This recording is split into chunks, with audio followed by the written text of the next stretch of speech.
ఈ మధ్యనే మీరు చూసింది అందరు కూడా ₹1 కోటి ఇస్తామంటే నాకు ₹1 కోటి కాదు 3 కోట్ల ప్రజల ఆదర అభిమానాలు ప్రేమ తెలంగాణ ముఖ్యమని చెప్పి దాన్ని తృణప్రాయంగా తిరస్కరించిన సిద్ధారెడ్డి గారి మాటలు మనం ఈ మధ్య చూస్తున్నాం. గద్దరన్న ఒక లేఖ రాసినారు, ఈ పుస్తకంలో ఉంది, అండర్ గ్రౌండ్ లో ఉన్నప్పుడు రాసినటువంటి పుస్తకంలో. అప్పుడు నాజర్ గారని బుర్రకథలో అద్భుతమైనటువంటి కళాకారుడు. గద్దరన్న ఒగ్గు కథ చెప్తే నాజర్ గారు బుర్రకథ చెప్పేవారు. ఆ నాజర్ కు అప్పటి కాంగ్రెస్ ప్రభుత్వం ఇందిరాగాంధీ గారు ప్రధానమంత్రిగా ఉండి పద్మశ్రీ అవార్డును ఇవ్వడం జరుగుతుంది. ఆ పద్మశ్రీ అవార్డు నాజర్ తీసుకుంటే నాజర్ కు గద్దరన్న రాసిన లేఖ ఇది. ఏం రాసిండు అంటే, డియర్ నాజర్, తెలంగాణ పోరాటం నిన్ను ప్రపంచానికి అందించింది, ప్రజా కళాకారునిగా మలిచింది. ఆ తెలంగాణ ప్రజలు ఇంకా ఆకలితో ఉన్నారు, అణచబడే ఉన్నారు, దోసబడుతున్నారు, చెరబడుతున్నారు, చెట్లకు గట్టి కాల్చబడుతున్నారు, ఆయుధాలు అందుకొని సాయుధ పోరాటంలోనే ఉన్నారు. చిన్న ప్రశ్న, ఏమనుకోనంటే 40 ఏళ్ల నీ కళా ప్రతిభను గుర్తించని పాలకవర్గం ఇప్పుడే నిన్నెందుకు గుర్తించింది?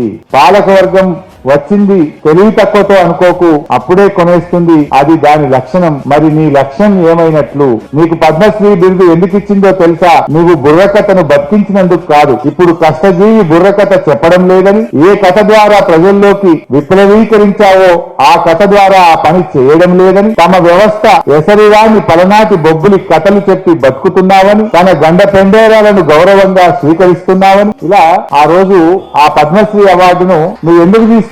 ఇప్పటికైనా ఎల్లు, బయటకెళ్ళు, దాన్ని ప్రాయశ్చిత్తం చేసుకో, ప్రజల పక్షాన నిలబడు అని చెప్పి గద్దర్ గారు ఆనాడు అవార్డు తీసుకుంటే దాన్ని వ్యతిరేకిస్తూ నాజర్ గారికి రాసిన లేఖ కూడా, పద్యం కూడా ఈ పుస్తకంలో ఉంది. అంటే ఎప్పుడైదాకైతే ప్రజల లక్ష్యం నెరవేరదో, ఎప్పటిదాకైతే ప్రజల ఆలోచనల్ని మనం పూర్తిగా ప్రభుత్వం తీసుకువెళ్లదో ఆ అవార్డులకు అర్థం లేదు అనేటువంటి మాట ఆనాడు గద్దర్ గారు చెప్తే, ఇవాళ మన నందిని సిద్ధారెడ్డి గారు దాన్ని రివ్యూ చేశారు.